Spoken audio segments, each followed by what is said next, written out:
بالکل, اور original general فیض تھے. ہاں ہاں بالکل, وہ کوئی فیک بھی نہیں کیا ہوا تھا. مگر وہ تو بڑے ٹینشن پہ کھڑے ہوں گے. ہاں جی, یہی تو اور جاننا یہ ایک چاہ رہے ہیں. ایڈجوٹنٹ جو ہے ان کو لیکچر مار رہا ہے, ان کو کہہ رہا ہے کہ نائی کے پاس, یہ وحید مراد بنا دیا ان کو, اور کہہ رہے ہیں ان کو نائی کے پاس لے جاؤ اور وہاں سے یہ وحید مراد ہٹا کے اور اس کو نجم سیٹھی بنا دو.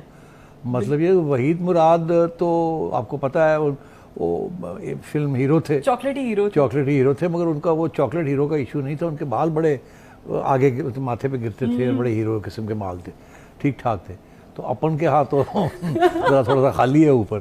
تو میرا خیال ہے کہ وہ فیض صاحب کو لے جانا چاہ رہے ہیں, جنرل صاحب کو نائی کے پاس, کہ ان کے بڑے ویسے گھنے بال ہیں جنرل فیض کے. مطلب he is must be in his 50s now, mid 50s, اور لگتے ایسے ہیں جیسے ہی از ان ہز 30s. اتنے وہ ہینڈسم اور جوان ہیں ابھی بھی ایٹ دس ایج. تو یہاں تو وہ بیچارے ان کو 70+ نجم سیٹھی وداؤٹ بال, مطلب سزا دی جا رہی ہے ان کو, یہ ایڈجوٹنٹ دے رہا ہے. تو اب یہ ہے کہ میرا خیال ہے, میں سمجھ رہا ہوں یہ ہوا کیا ہے. ہوتا یہ ہے, یہ ریگ ڈے ہے ایک قسم کا.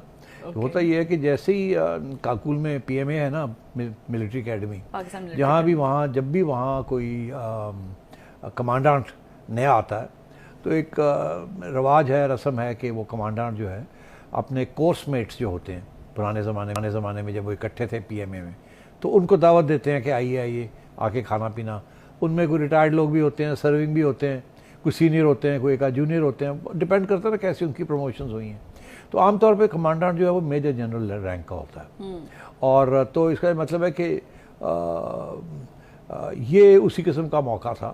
کوئی نیا کمانڈنٹ آئے ہیں وہاں, انہوں نے یہ فنکشن کیا جہاں اپنے کورس میٹس جو کہ اب بڑے سینئر لوگ بن چکے ہیں, کوئی ریٹائر بھی ہو گئے ہوں گے, جنرل فیض سینئر ہیں, ان کو بھی دعوت دی ہوگی, اور جنرل فیض بھی چلے گئے ہوں گے وہاں.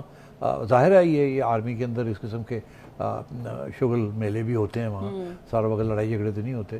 اور تو یہ وہ فنکشن ہے میرا خیال ہے, اور جس پہ وہ ایڈجوٹنٹ جو ہے, اسی جب یہ کیڈیٹس ہوتے ہیں تو ان کے اوپر جو راج کرنے والے وہ کیپٹن میجر کے رینک کے ہوتے ہیں. پہلے پرانے زمانے میں ایڈجوٹنٹس جو تھے وہ کیپٹن کے رینک کے ہوتے تھے, پھر آگے جا کے میجر کے رینک بھی ہو گئے. اور وہ اسی طریقے کے ساتھ کیڈیٹس کو بلی کرتے ہیں, دھمکیاں دیتے ہیں, ادھر لے جاؤ, وہ کر دو, ڈرل کراؤ, فلانا کرو, یہ کرو, وہ کرو. تو میرا خیال ہے کہ وہ جنرل فیض جو ہیں وہ اب کیڈیٹ بن کے بیٹھ کھڑے ہوئے, اور پیچھے بھی جو لوگ کھڑے ہیں وہ سارے افسر ہیں سینئر. تو اور یہ ایڈجوٹنٹ آیا ہے, وہ میجر ہوگا, گھوڑے پہ آیا, اسے لے جاؤ ان کو جو ہے یہ وحید مراد بنے ہوئے ہیں, ان کو لے جاؤ اور جا کے اس کو نجم سیٹھی بناؤ. اب بات یہ ہے کہ یہ جو مذاق کیا گیا ہے میری صورت پہ, یہ اب مجھے سمجھ نہیں آتی کہ مجھے ناراض ہونا چاہیے یا مجھے خوش ہونا چاہیے. تمہارا کیا خیال ہے؟ مجھے لگتا ہے کہ آپ کو اس چیز کو اپریشیٹ کرنا چاہیے. اب جنرل فیض کو نجم سیٹھی بنانا آسان کام تو نہیں ہے. ہاں ویسے ایکچولی اگر مجھے جنرل فیض بنا دیا جاتا تو بہتر تھا. انہوں نے ان کو نجم سیٹھی بنا دیا, which is not such a good idea. تو مگر صورت حال فرق ہے, تو اس لیے میں سمجھتا ہوں کہ it's a good joke and I appreciate it. اور میں سمجھتا ہوں گڈ سینس آف ہیومر. وہ ایڈجوٹنٹ صاحب ہیں, اب کس نے یہ اسکرپٹنگ کی ہے مجھے نہیں پتا, مگر آئی ایم فلیٹرڈ کہ کاکول میں بھی میرا نام جو ہے وہ روشن ہے اس طریقے کے ساتھ جیسے کہ یہاں روشنی. تو آئی ایم کوائٹ پلیزڈ. لیکن زیڈی صاحب اگر صحافت میں کچھ ایسا ہوتا تو یقینی طور پہ پھر آپ کو کوئی اس عہدے پہ لے کے جاتا جس عہدے پہ فیض صاحب کو کہہ رہے تھے کہ وہ آمنی. اور میری اب یہ خواہش ہے کہ اگر جنرل فیض جو ہے وہ آرمی چیف بنتے ہیں تو پھر مجھے کاکول لے کے جائیں گے اور وہاں جا کے ہم اس ایڈجوٹنٹ کو بلائیں گے